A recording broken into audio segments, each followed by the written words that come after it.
দেখুন আমাদের এলাকার রাস্তা, ছোট ছোট পোলাইপান স্কুলে যেতে পারতেছে না। স্কুলে যাওয়া কিভাবে ধান লাগাইতেছে দেখুন। ধান লাগানো কি ঠিক আছে কিনা একটু কমেন্টে জানাবেন। করে না, দেখুন কি তবে কি অবস্থা স্কুলে আমাদের। যাস না তোরা? তোরা স্কুল পড়া বাদ দিয়া রোয়া রোয়া দর্শর তোর রাস্তা মাঝে। হ্যাঁ,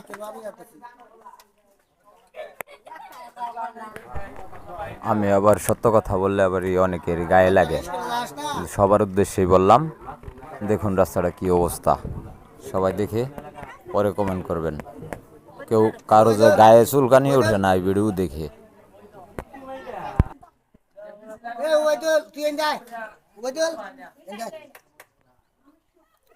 কি তোর কি স্কুলে যাওয়া কষ্ট হয় এরকম? হ্যাঁ, স্কুল যাই না দেখে রুয়ারি আছে রাস্তা হাতান কোন স্কুল যাই আমরা হাতান হাতান স্কুল যাই না